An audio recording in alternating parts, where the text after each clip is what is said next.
Shit clap. Hello. Welcome back. Thanks for joining me. Hit like, hit subscribe. Weekly content coming at you.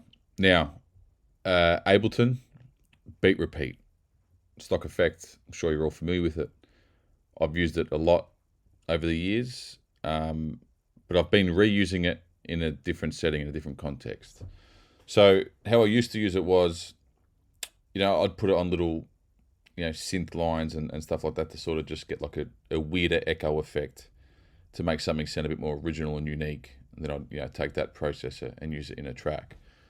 I've been using it now on full tracks as a percussive tool to create percussion and sometimes synth notes. So I'm going to jump straight into it and I'll show you. So I've got a full track here. This is called Kick It by Balogun. Came out on Green Fetish a few months ago. Banging tune, check it out. Now, Beat Repeat's got a few different presets. I've just thrown Beat Repeat on itself. Now, if you listen to the track, I've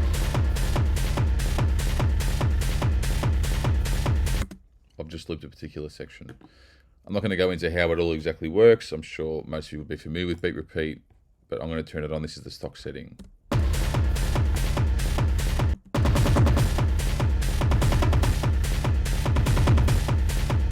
Now, what I've been doing is, and I've never done this before, here where we've got the mix, ins, and gate, I always just use it on mix, tweak it, and go from there.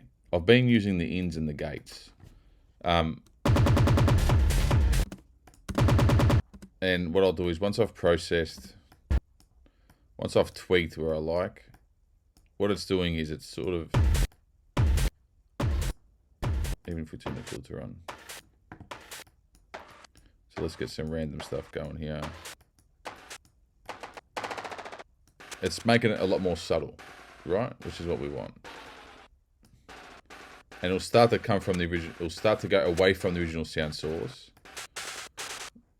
So we can resample it. And when I started playing with the ins and the gate, and I started hearing stuff like this, I'd tweak the parameters further, and I'd resample to get percussion sounds.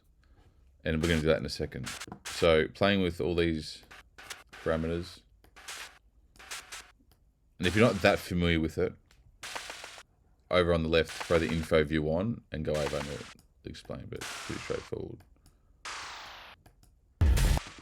Yeah, same with ins, it can sort of, you can get it, and what you can get out of it is just it's another unique way of sampling something where you'll be able to get good little nuggets out of it so you can use within your track, but it's not going to sound like the original sound source. We're not literally sampling it, per se, like in hip hop or something where we actually want to use the original sound. We'll just be able to pull nice little extracts out of it. And, it is going to be a game of trial and error. I don't really have like a set preset. I do like to experiment with it. And flicking between the gate and the ins,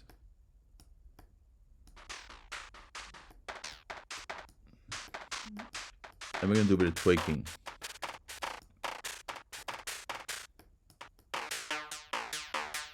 You can get synth sounds and synth lines out of this.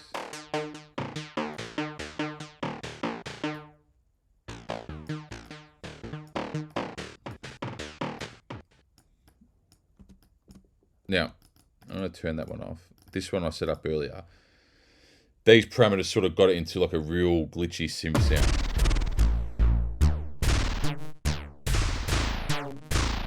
Wicked.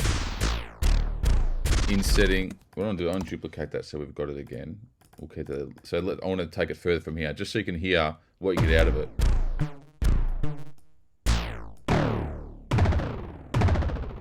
Take the grid.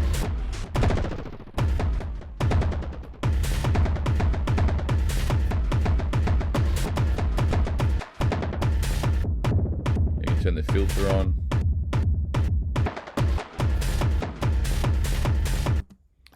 Now I would resample this, but you can sort of just put a kick over and see. I'll turn the main track down a bit so we can hear the kick a little bit.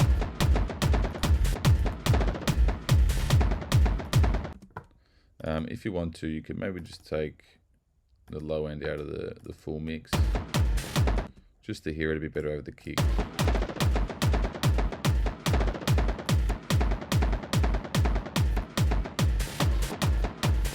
And then just tweaking. And obviously, if you do use a filter, the way you place it, depending what sort of pocket you choose of the frequency range, could determine what elements you pull out of it. Obviously, if we go higher, you'll get more percussive sounds, plus the EQ move just before this.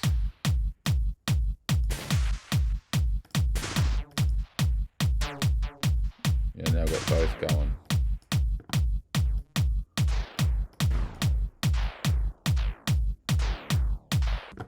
And what I would do is basically just, I'd resample it. Where is it? Resample from the top. And I'd tweak this accordingly. I'm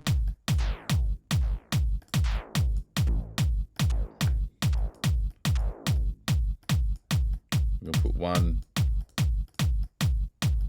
Let's get that back open again.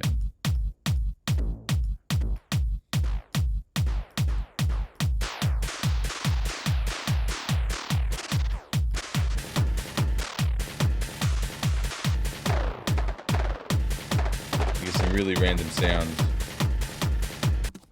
Now that's just using it on one particular track.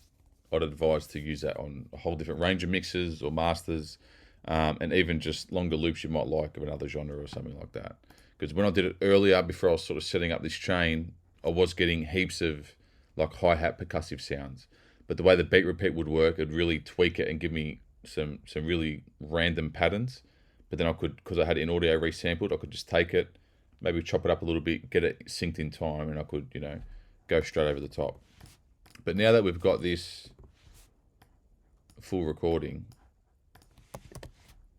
I'll just duplicate this. We're going to have this in audio now, so let's have a listen. I recorded it with the bloody kick. My apologies. But yeah, I included the kick on that. I shouldn't have. You'd have the raw recording of the beat repeat doing the sing, and you just get your nuggets out of that. So even if we go back here, let's turn this off.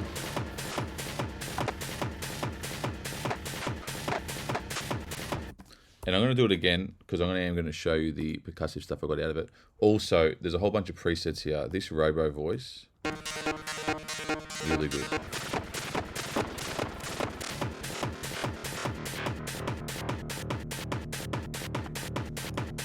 So I'd use that. Straight out, I'd use that.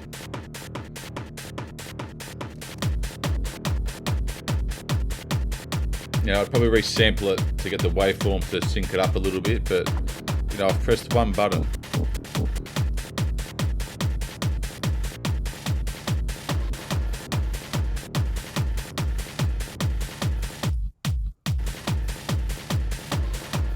Feel the decay up.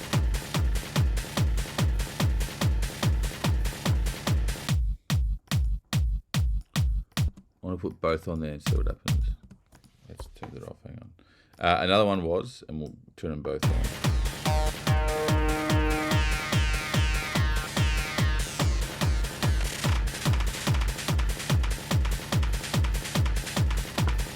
You know, get the low end out.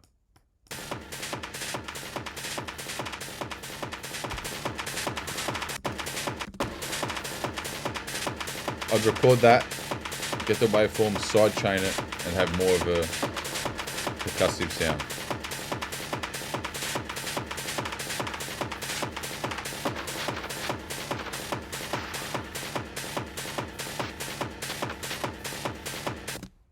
So yeah, there is going to be a lot of trial and error. As I said, I don't have a blanket preset. I do like the robo voice and the deconstruct, and I'll show you deconstruct now. These are stock presets from Ableton. But you know, finding your own versions.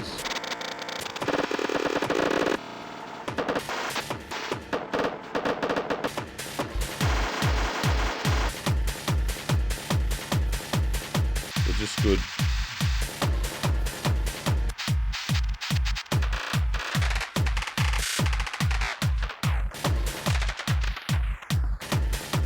I'd use all that. 100%. It's just a quick, easy way to get something unique, percussion-wise, or any element really, and you're sort of creating it from thin air, because you're not going to hear so much the dry original source material, which is good. So you won't really know that we're sampling what we're actually sampling, where in this case is what we want. So what I'm going to do is I'm going to consolidate this, and I'll show you what I'll do. So I'll consolidate this, and what I'll do is I'll freeze it so we get the new waveform, flatten it, let's put the kick on top. Let's get rid of this. So here we go.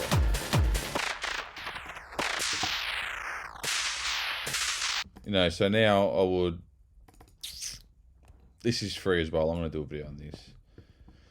The storage filter from Slate, it's good because in the presets here, and I'll do a video, I'll go in on it, but it's got some good stuff with LFOs already automated. So you can sort of already take, where was it? What you did before, ambient drums. Yeah, you can tweak all these LFOs. But yeah, add reverb, saturation. What I would do is I'd go for that, and I would personally use an amp. You know I love amp. I'd go heavy. Turn the storage filter off.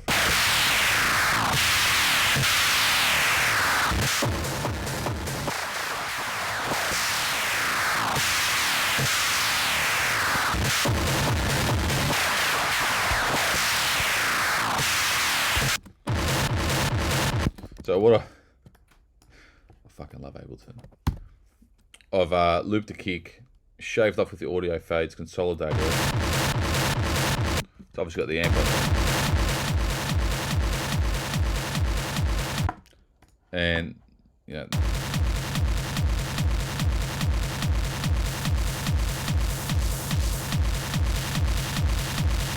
it's a bit loud, but you get what I'm saying. I'm just trying to show that grit. So again, we can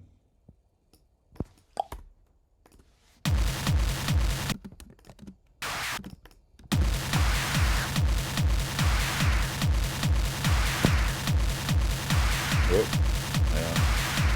we go.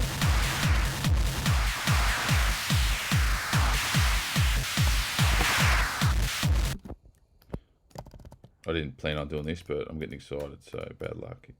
Hopefully you can hang around.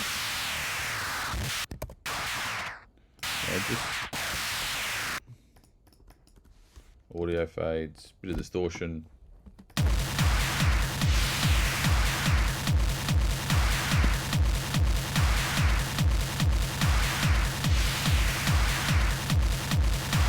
You know, that there fucking excites me, man. Now, again, and I will do a video on this separately, but, you know, this filter, I'm pretty certain it's free. If it's free, I'll do a video.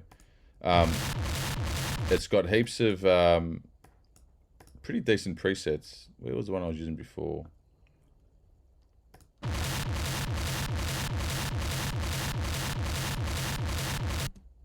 Wrong bloody channel.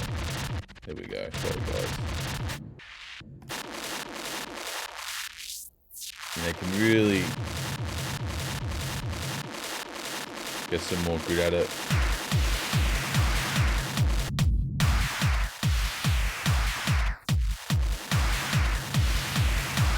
Saturate, reverb. Anyway, it's all happening. So, in summary, beat repeat, used it for ages, but the difference is now is I'm been using it on full mixes. And I'll just drag it on again here. I've been playing with the, resampling it with the ins and the gate, because it's giving you a different output from the effect. Very basic effect to use. If you're not familiar with it, drag yourself over info view and go over the parameters. It's pretty straightforward. But yes, I wanted to share that with you. It's a new trick I've been using to get percussion. You can see pretty quickly it's led to other things, offbeat basses, shreds, white noise, suck noises and that. So even other elements. So thanks for joining me. Like and subscribe. I'll see you next week.